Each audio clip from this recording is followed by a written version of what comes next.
మెదక్ జిల్లా కేంద్రంలోని గురువారం నాడు హెడ్ పోస్ట్ ఆఫీస్ వద్ద బీఆర్ఎస్ వర్కింగ్ ప్రెసిడెంట్ కేటీఆర్ పిలుపు మేరకు రైతులందరికీ ఎలాంటి ఆంక్షలు లేకుండా రుణమాఫీ చేయాలని డిమాండ్ చేస్తూ ధర్నా కార్యక్రమం జిల్లా పార్టీ అధ్యక్షురాలు మాజీ ఎమ్మెల్యే ఎం పద్మా దేవేందర్ రెడ్డి ఆధ్వర్యంలో నిర్వహించారు.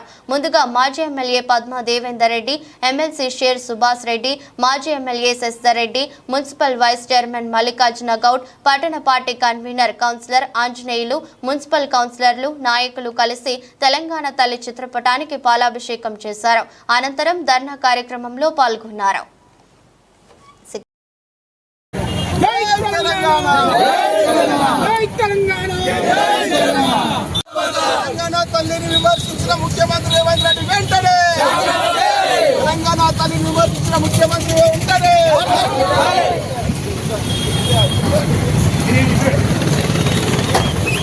ఉందో 9 నెలల్లో గతంలో మనం 10 సంవత్సరాలు కేసీఆర్ గారి పాలనలో ఒక మంచి మనం ఇంట్లో ఎట్లయితే ఉంటుమో మొత్తం రాష్ట్రాన్ని కూడా ఒక కుటుంబంగా చూసుకొని ప్రతి ఒక్కరికి సమస్యలు మంచి చెడులు వారే ఎవరికి ఏ సమస్య ఉంది అని చెప్పుకుంటూ చేసిన సందర్భం.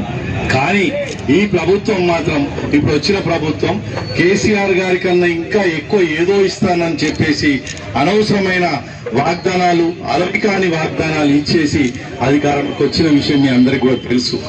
దానిలోనే భాగంగానే రైతు బంధు కూడా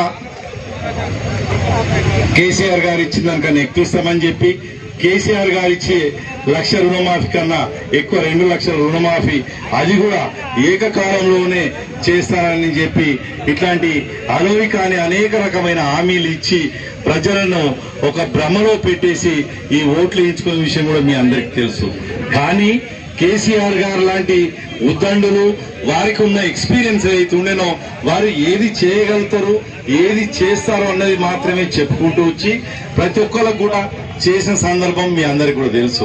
అయితే ఇవాళ విషయం ఏదైతే ఉందో రైతు రుణమాఫీ విషయం, ఈ ప్రభుత్వం మనల్ని మోసం చేయాలని చెప్పి రైతులను మోసం చేయాలనే ఒక రకమైన ఆలోచనలో ఎవరికైతే రైతు రుణమాఫీ కావాలి అంటే మీరు దరఖాస్తు పెట్టుకోండి అనే మొదటి రోజు నాడే మనందరినీ మోసం చేసే కార్యక్రమం చేశారు.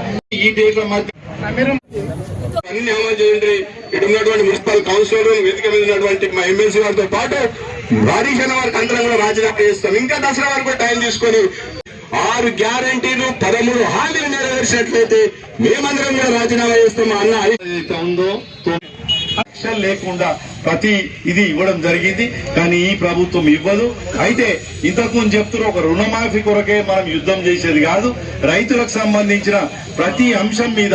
అలాగే కాంగ్రెస్ ప్రభుత్వం ఏదైతే ఎన్నికలకు ముందు ఇచ్చిన మేనిఫెస్టోలో 421 అంశాలు ఏదైతే పెట్టిందో వాటి అన్ని అమల్లో కూడా మనందరం కూడా ఖచ్చితంగా ప్రభుత్వాన్ని నిలదీయాల్సిన అవసరం ఉంది. 9 నెలల్లో పెళ్లిలైన అకౌంట్ రామారావు గారు ఇచ్చిన పిలుపు మేరకు ఎటువంటి ఆంక్షలు లేకుండా ఏ మాట అయితే రైతులకు ఎలక్షన్ల ముందు ఇచ్చిందో కాంగ్రెస్ పార్టీ ఆ మాట మీద నిలబడి రైతులను ఇబ్బంది పెట్టకుండా 2 లక్షల రుణమాఫీ చేయాలని డిమాండ్ చేస్తూ తెలంగాణ యావత్ రైతుల పక్షాన నిలిచి బీఆర్ఎస్ పార్టీ యుద్ధం చేస్తుంది.